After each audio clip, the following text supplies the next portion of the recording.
right? The woman is picking and doesn't want to make, meanwhile the man is putting ketchup on his steak and eggs. So Well, and I've switched from ketchup to hot sauce now. oh, that's good. You've evolved. Yes, I have. So, Michael, ever since I've known you, and I know that even well before I ever met you, you've always been a huge fan of the Super Bowl champion Philadelphia Eagles. Tell us how you became a fan, and tell us a little bit about the emotions that you went through last year as your team lost their starting quarterback when they were playing so well, and then they still went on to win the Super Bowl. Right, so I had kind of always liked them all the way back to the Buddy Ryan days when he was the coach after the Bears won the championship in '85. He became the head coach because they felt they needed defense. And, there were several players on the team that I liked, but I wasn't really a fan at that point, but I watched them and followed them. When I was in college, I had a couple of roommates and friends who were from the surrounding Philadelphia area, and so I was tired of switching teams at that point, so I said, I've always liked them. I'm going to become a fan regardless of the fact, no matter what. And so pretty much since then, I've really been a fan. I was out here actually, I believe it was in 2008 when they played the Cardinals in the NFC Championship game. That unfortunately did not go so well for the Eagles. I was a little bit disappointed. You bought me dinner that night at the Cracker Barrel. Yes, so I appreciate that. Michael and I, the way we were looking at it is, well, if we're going to make a wager, right, we want everybody to win. So what we had decided was that whoever's team won would buy the other person dinner. So even if my team lost, at least I'm getting a free meal out of it, right? And so unfortunately for Michael, his team lost. And so we went out to Cracker Barrel, and I kept my promise, and you had steak and eggs with ketchup, if I remember. I may have. I don't honestly recall. So as you said, last year they lost their starting quarterback when they were playing the Rams, actually. Tore his ACL, but actually kept playing for a couple of plays.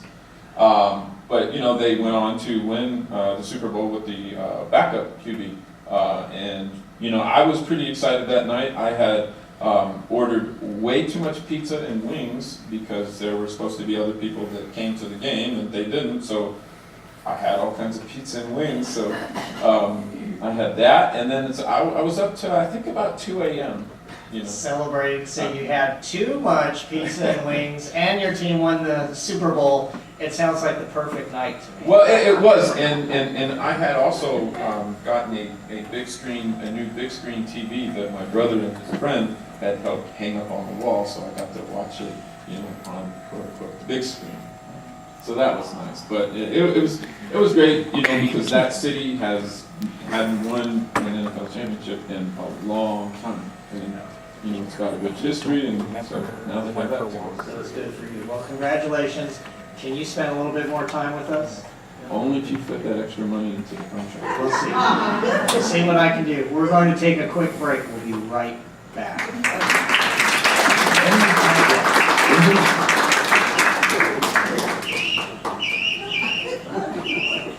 End of intermission. And we're back. Back here with Michael Yeager. Michael, you and your family just moved back to the West Coast, so to speak, from South Carolina. And just a little over a year ago, you had moved to South Carolina from California.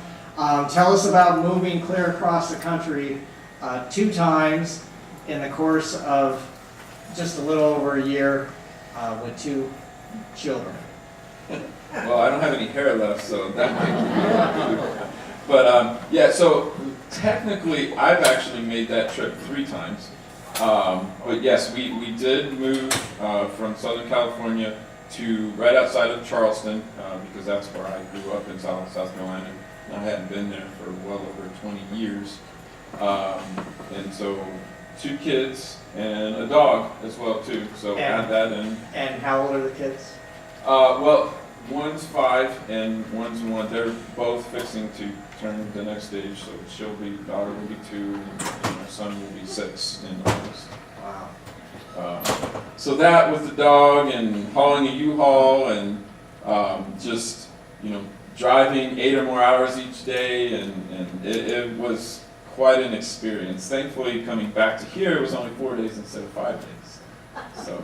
And that's because of the time change, right? Well, time change and, also we, had stopped here instead of continuing on to Southern California. Well, we're glad you're here. How are you adapting to life in Eric? By the way, you picked the perfect time to move. Oh. Start of summer. So that's the Definitely. best time.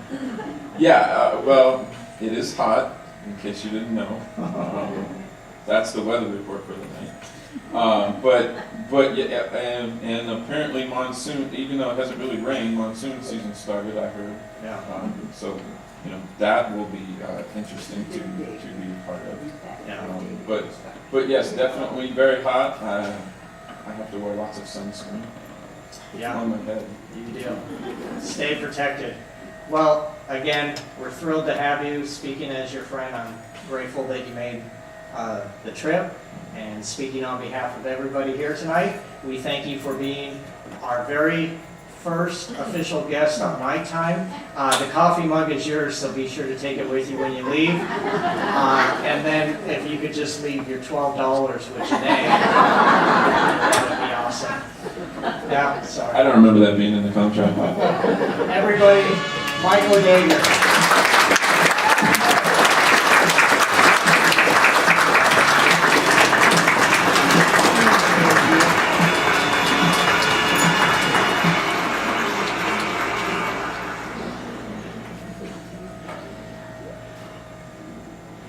And we will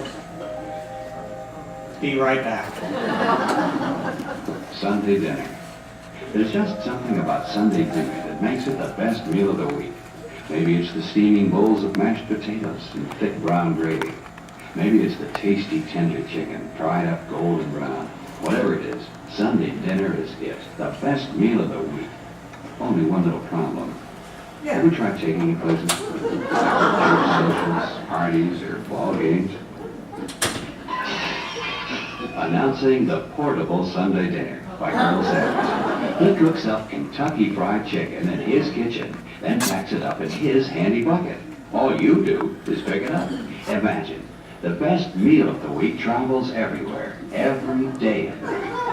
Okay, Colonel, hit the road.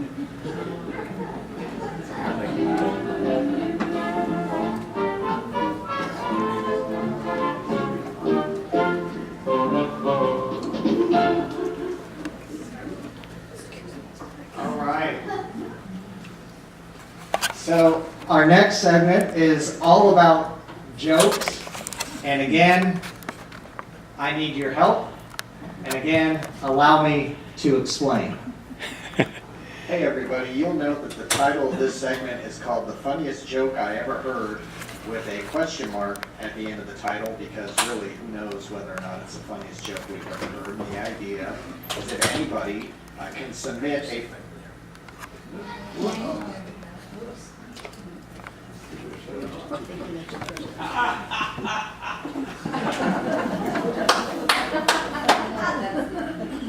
That is the funniest joke. compile them, put them together, and make them part of the show. So let me get you started with the funniest joke I ever heard. A busload of New Yorkers shows up at the pearly gates, and St. Peter says, well, you know, for obvious reasons, we typically don't allow this many New Yorkers into heaven all at the same time. He says, so let me go check with the Lord and find out how long you're going to have to wait. And so he goes and he speaks with the Lord, and the Lord says, you know what? It's a slow day. I'm in a good mood. You can let them all in at the same time. And St. Peter goes back to talk to the New Yorkers, and all of a sudden he comes running back to the Lord, and he says, Lord, Lord, I can't believe it. They're gone. And the Lord says, what, all the New Yorkers are gone? Where could they have gone? And St. Peter says, no, the pearly gates. There they are.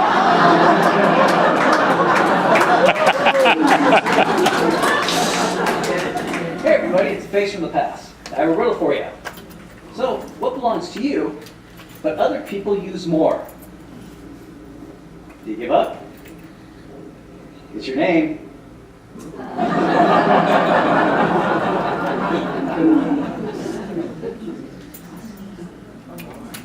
Hey everybody, it's Tom. I have another riddle for you. What goes up, but never comes down? It's your age.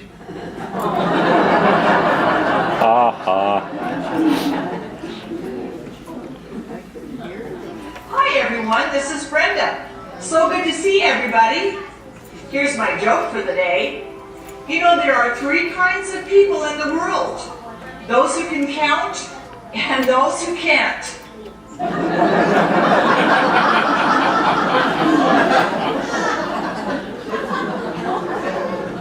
What's the difference between love and marriage?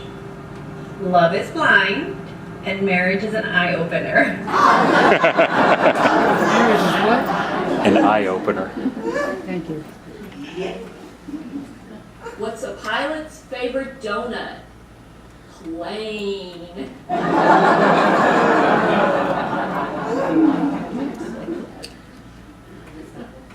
Why do watermelons have fancy weddings? Because they can't elope.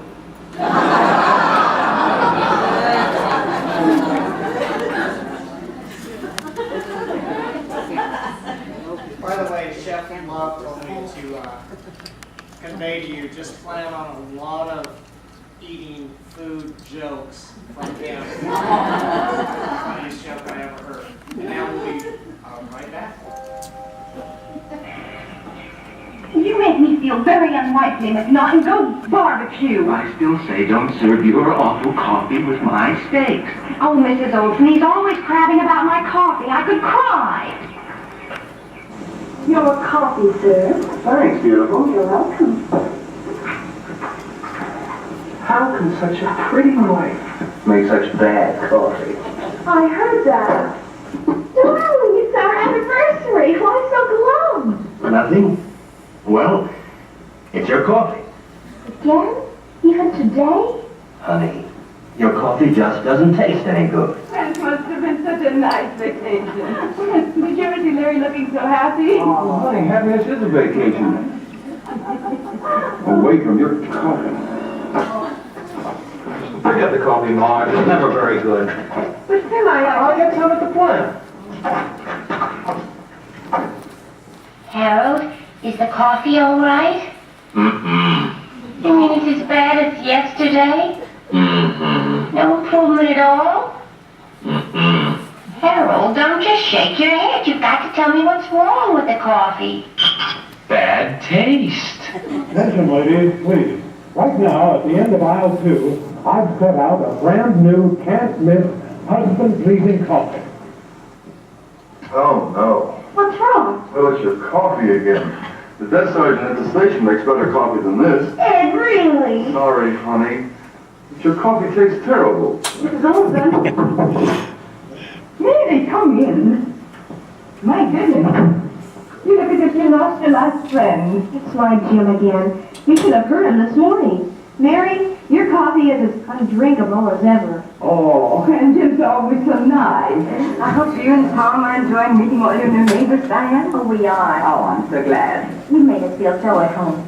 Everything's wonderful. Even the coffee's there. Here. Wonderful anniversary, dear, and thank you for the flowers. You're welcome, darling. But if you could do one thing for me, What?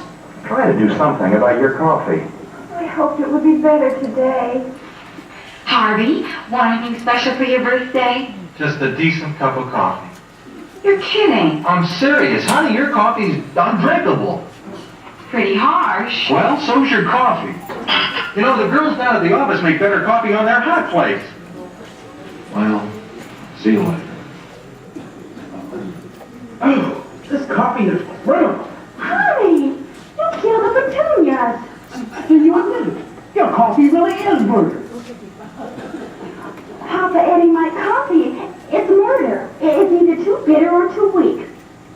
Why, Folgers. Because Folgers coffee is mountain grown. Mountain grown? Like the sign says. Mountain grown for richer flavor. You know it's a crime not to have delicious coffee like this all the time. We will, now that I've discovered the mountains. Folgers Coffee, mountain grown for richer flavor.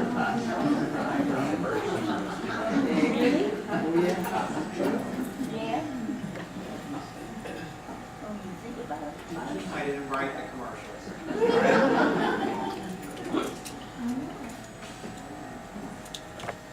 So our next guest was born in Chicago, Illinois in 1949. He grew up in Tucson, Arizona, believe it or not. And after graduating from the University of Arizona, he moved to Los Angeles, where he became a television writer, a stand-up comedian, and an actor. From 1981, here is a clip from his first